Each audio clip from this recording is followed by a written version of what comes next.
Hello भाई लोग, मैं हूँ फैक्ट भाई। और ऑनलाइन गर्लफ्रेंड स्कैम है जिसका एक्सपीरियंस 68 साल के अंकल को 2 करोड़ 70 लाख गवा कर हुआ। और इंडिया में इस किस्म के स्कैम की गिनती इतनी बड़ी हुई है कि दुनिया इंडिया को इस वीडियो कॉलिंग स्कैम का कैपिटल मानती है, क्योंकि हर दिन 500 केसेस रजिस्टर होने के बावजूद ये आंकड़ा 100% केसेस का 1% भी नहीं है। और इसमें न सिर्फ आम लोग, बॉलीवुड के ए लिस्ट एक्टर्स भी फंसते नजर आए हैं, जो शायद इनमें से कोई हो। पर एक तरफ एक्टर्स फंस रहे हैं तो दूसरी तरफ ये है स्ट्रेंजर्स लोग से बहुत ज्यादा पैसे लूटे, अबाउट 40 to 50 लाख रुपए। लेकिन इन सब से कैसे बचें, ये फैक्ट भाई आपको बताएगा। नंबर 1, गांव की गोरी। स्कैम से बचना मुश्किल ही नहीं, नामुमकिन हो जाएगा, क्योंकि 1-2 का 4 नहीं, पूरा गांव स्कैमर है। इसी दिन 43 साल के एक बंदे को, जिसे हम बबलू पाठक बुलाएंगे, उसे फेसबुक पे अंकिता शर्मा की फ्रेंड रिक्वेस्ट आई। बातों बातों में बात वीडियो चैटिंग तक पहुंची और जो नहीं होना था वो हो गया। अंकिता के अश्लील हरकतों से बबलू ने उसे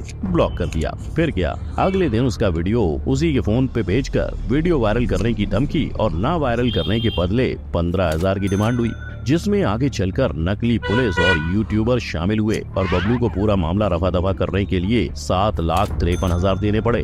और ये सिर्फ बबलू पाठक की कहानी नहीं है। पुलिस का कहना है कि हर दिन ऐसे 500 सेक्सटॉर्शन केसेस आते हैं, जिसके चलते इंडिया सेक्सटॉर्शन कैपिटल तो है, लेकिन ये आंकड़ा अब भी सिर्फ सारे केसेस का 0.5% है, क्योंकि लोगों को यही डर होता है कि कुछ तो लोग कहेंगे। और इसी डर का फायदा उठाते हैं चौथी पास आजाद जैसे लोग, जिसके पूरे परिवार और पूरे गांव का धंधा है सेक्सटॉर्शन। बोले तो लोगों के अश्लील वीडियो रिकॉर्ड करके उन्हें धमकाना और उनसे पैसे ऐंठना। और अगर आप सोच रहे हो कि इतने बड़े घोटाले के बावजूद ये लोग पकड़े क्यों नहीं जाते हैं, तो इसकी पहली वजह है कि आजाद और उसके सभी साथी हमेशा छुप कर रहते हैं। और आखिरी बार जब उसके गाँव से कुछ किलोमीटर की दूरी पर 10-12 पुलिस ने रेड मारी, तो उल्टा उन पर 35-40 लोगों ने हमला करके उन्हें खदेड़ दिया। ऐसे में पुलिस उनसे कम ही पंगे लेती है। नंबर 2, ना उम्र की सीमा हो। एक आदमी को दुनिया की समझ आने के लिए कितने साल लगते हैं? 40, 50 या 60? ना, गुजरात के भाई साहब ने तो 68 की उम्र में 2,70,00,000 रुपए गंवा दिए।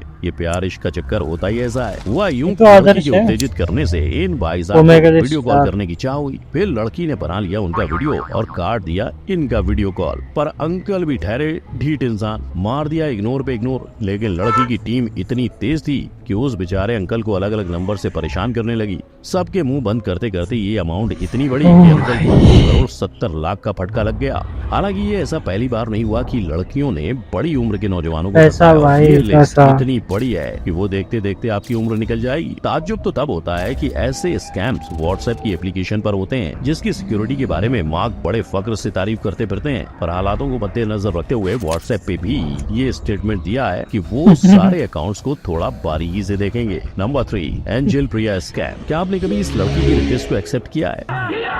मैंने भी किया। पर भाई लोग, एंजल प्रिया उस औरत का नाम है जिसे लौंडे अपनी पहचान छुपाने के लिए इस्तेमाल करते हैं। शौक लगा। ये जितना आसानी से आपको पता चला है, यही बात हैदराबाद के एक आदमी को स्कैम होने के बाद पता चली थी। लेकिन सबसे मजेदार बात तो ये है कि जब पुलिस ने उसकी नकली एंजल प्रिया को स्कैम के जुर्म में गिरफ्तार किया, तो पता चला कि जुर्म करने वाला बंदा भी एक जमाने में एंजल प्रिया का शिकार हो चुका था। इनफैक्ट आज ऐसे भी भारत के कई कोनों से स्कैम्स की खबरें आए दिन आती रहती हैं, जहां अगर देखा जाए तो एक एवरेज इंडियन आदमी इन स्कैम्स में 7,966 गंवा बैठता है। तो आप जितना एंजल प्रिया से दूर रहेंगे, उतना आपके लिए बेहतर होगा। नंबर 4, शादी या बर्बादी। अब सिर्फ सोशल मीडिया पे ही नहीं, शादी की वेबसाइट पर भी वीडियो स्कैम शुरू हो गया है। और इस कहानी की मुख्य किरदार है कविता जी, जो कि एक गवर्नमेंट स्कूल में जॉब करती हैं। जिसके बाद उनकी मुलाकात एक आदमी से हुई। फिर दोनों की बातें मैट्रिमोनियल साइट से होते हुए एक कमरे तक पहुंच गई, जहां बहन ने दोनों के प्राइवेट मूवमेंट्स रिकॉर्ड किए और वीडियो लीक करने की धमकी देकर सोने की चैन बटोर ली। तो भाई लोग, ऐसे किस्सों को अक्सर हनी ट्रैप कहा जाता है। और ऐसा ही सुपर फनी केस मुंबई में हुआ। होता ऐसा है कि एक सज्जन को प्यारी आवाज वाली मुहतरमा से घर आने का इनविटेशन मिलता है। वो सज्जन घर में जाकर कुछ करें उससे पहले ही डोरबेल बजती है और दरवाजे पर होते हैं 2 नकली पुलिस, जो उस आदमी से 5 लाख वसूल करते हैं। मगर ये कहानी यहीं खत्म नहीं होती। वही सज्जन को फिर से एक नया कॉल आता है और वो फिर से घर पर इनवाइट होता है। इस बार भी वो कुछ करे उससे पहले वही दो पुलिस दोबारा आते हैं। फर्क इतना है कि इस बार 5 नहीं पूरे 10 लाख रुपए। अब इस स्कैमर की चतुराई कही जाए या उस सज्जन का भोलापन। औरत का चक्कर बाबू भैया, औरत का चक्कर बहुत बेकार होता है। मगर ये शिकारी शिकार करते कैसे हैं? तो देखो, कोई भी जब अपनी लाइफस्टाइल का शो ऑफ करता है तो हनी ट्रैप वाले तुरंत उनके डीएम में घुस के अपना जाल बिछा लेते हैं। नंबर 5, नकली शक्ल।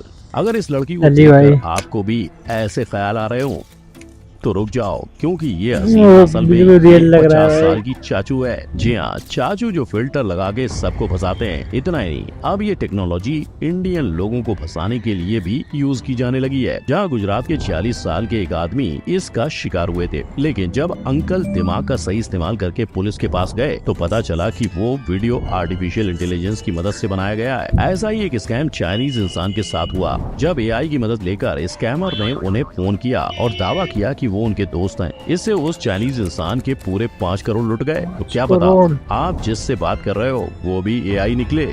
नंबर 6, बॉलीवुड के साथ भी बॉलीवुड के बाद भी। पर आम तो आम, गुटलियों के दाम। आई मीन सेक्सटॉर्शन के दीमक ने बॉलीवुड स्टार्स को भी नहीं छोड़ा है। यस, इनके केस की बातें ठंडी होने से पहले ही मुंबई पुलिस ने सेक्सटॉर्शन रैकेट के 4 लोगों को गिरफ्तार किया। उनकी जांच पड़ताल में ये सामने आया कि उनके झांसे में फंसे 258 लोगों में से 100 जितने लोग बॉलीवुड या टीवी के जाने माने ए लिस्ट एक्टर्स थे, जिन्हें कुछ मोबाइल, 12 नकली अकाउंट, 6 नकली आईडी और दूसरे इलेक्ट्रॉनिक प्रोडक्ट्स की मदद से सेक्सटॉर्शन में फंसा था। अब ऐसा नहीं कि ये एक तरफा मोहब्बत है ना, सेक्सटॉर्शन रैकेट स्टार्स के पीछे है तो स्टार्स सेक्सटॉर्शन के। लॉकअप में एलिमिनेट ना होने के लिए अज़मा ने ये कबूल किया कि उन्होंने एक ऐप के जरिए अजनबियों से 40-50 लाख लूटे। स्ट्रेंजर्स लोग से बहुत ज्यादा पैसे लूटे, अबाउट 40 to 50 लाख रुपीस। और भले ही अज़मा ने इसकी वजह अपने कैंसर से जूझती आंटी को, अपने माँ पिता के डायबिटीज को, कैंसर से लड़ाई हार जाने वाली खाला को और अपनी नानी के खराब मेंटल हेल्थ को बताया हो, पर उनका ऐसा करना सही नहीं था। Number 7, how it started. लेकिन सही गलत का सवाल खड़ा करने से पहले ये जानना जरूरी है कि इस सब की शुरुआत आखिर हुई कैसे। 2006 में इसका सबसे पहला केस देखने को मिला था।